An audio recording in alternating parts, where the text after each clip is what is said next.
Any predictions, Lillian? Yes, I do have some positions. I also have some predictions to make for this map. I think we're going to see one player in the bottom left spawn position and one in the top right. Aha, funny, funny. Yeah, all jokes aside. No, I think Ziktomini's got a really good hand to start the series. I mean, he's been looking really strong against Protoss as of late. And it's been a while since I've seen Fnatic Harstem's PvZ. He used to be either really creative and do something new, or he used to just play standard, do an Immortal Sentry all-in, play some macro games, do some 3-based timings. So I'm curious to see how both players are looking to start this series off. Harstem, very confident in himself. Indeed. Now, the game is just loading up. The first map, yet again, as we saw in the undercard series, is going to be MLG Daybreak. All the players love this map, and who can blame them? It is a fantastic one to play on. So, we are, of course, going to be seeing some ZVP action. It should be pretty fun, and we are loaded into the game. So, Lurlian, would you like to introduce these two players? I would love to.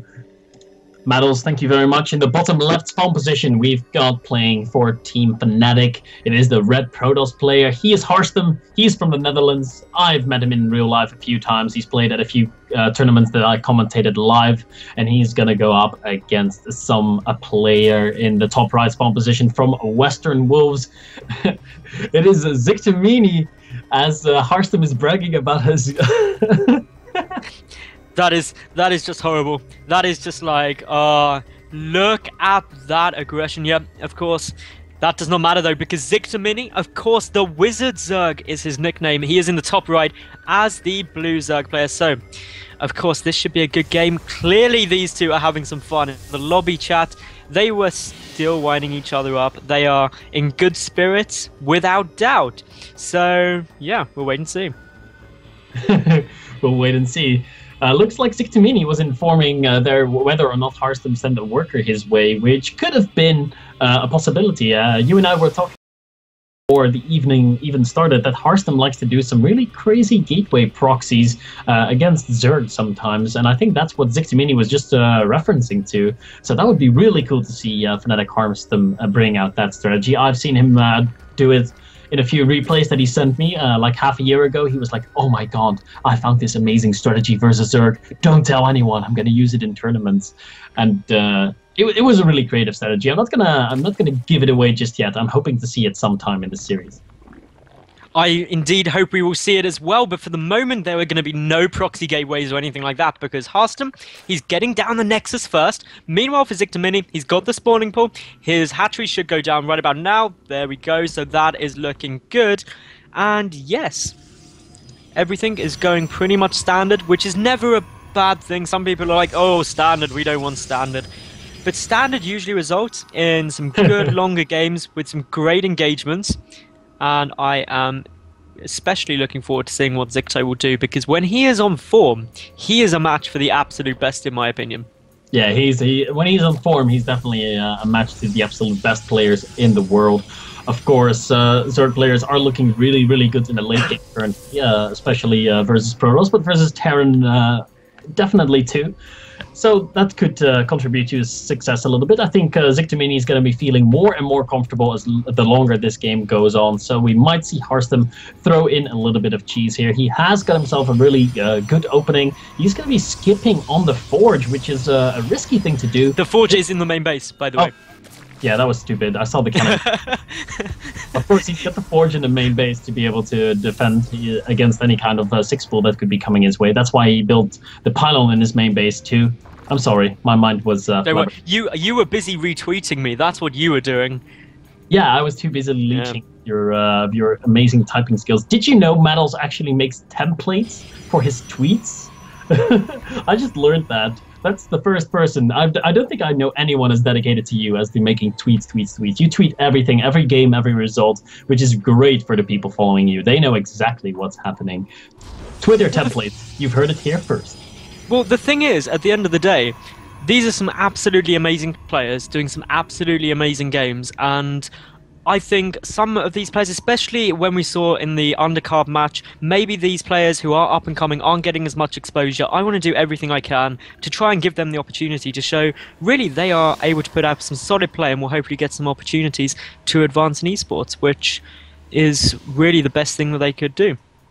Mm-hmm. That's So that's why I prepare the tweets. That's why I make sure that everyone's getting the information they need. Yeah, it's really good. It definitely wasn't a critique at all. If anything, it was positive feedback that you got from me there.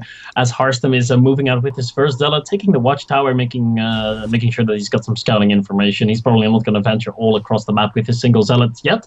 He's going to be waiting for his buddy, the Stalker. The Stalker is going to go and check out the third base. Is there a Zergling there? Is there an Overlord out of position that I might be able to snipe? No, of course there is not. Ziktomini, way too good to be making a mistake like that. And the two additional gateways are coming down for Harstem. He has not taken his third and fourth gas, which is something that is definitely worth pointing out. Indeed, and it has been scouted by Ziktomini though. He's put the Overlord in exactly the right place on the high ground at the back of the base. It's somewhere you should always position your Overlord as a Zerg player. Now the third and fourth gas coming down, but for the moment, of course, we see Harstem there. He's going to be going up to what will be 5 gates actually. So he's got the 5-gate Robo. The gateways will be coming out sooner. For the moment, just the Zealot Stalker harassment on their way across the map. So not going to be able to do too much. That could potentially be a small problem. Of course, the probe now getting spotted by the Overlord again on some high ground there. So Ziktomini's map vision is absolutely perfect for the time being, and he's going to know precisely what's going on. He's sending these Zerglings down already to kill off the pylon, but some little bit of poking and prodding coming into the third base is not going to be able to achieve anything, Glurlium.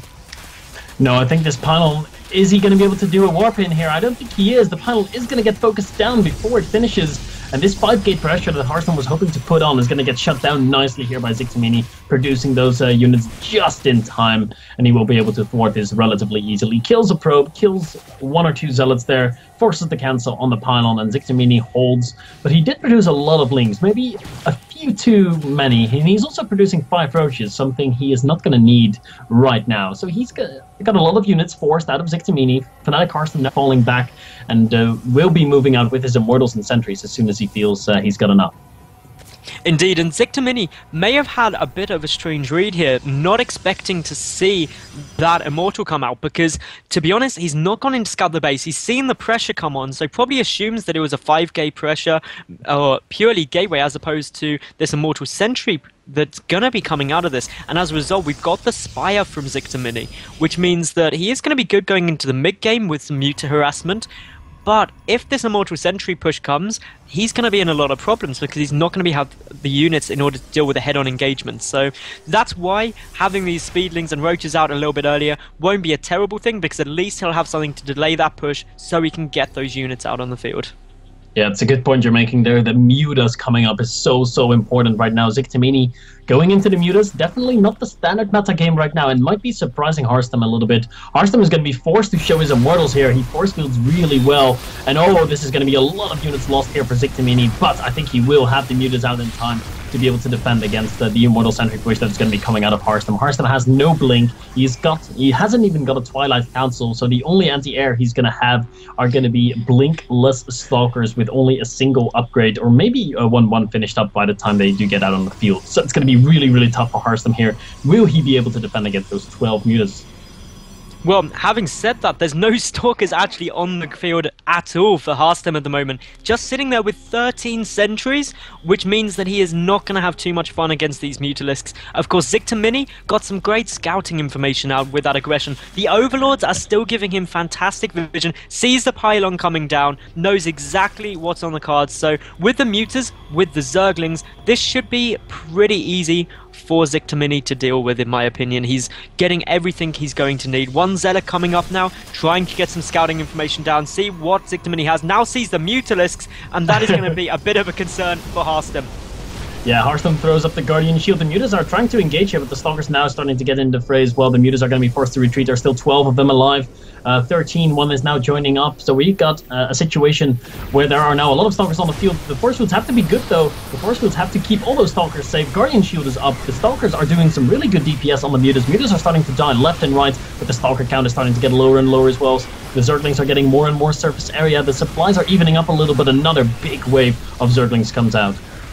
Indeed, that additional wave of Zerglings was going to be helpful, but of course more Stalkers coming in. All the Mutas have got cleaned up now, and all of those Immortals were still up, so Ziktomini forced to GG out of Game 1 in what was some very good play.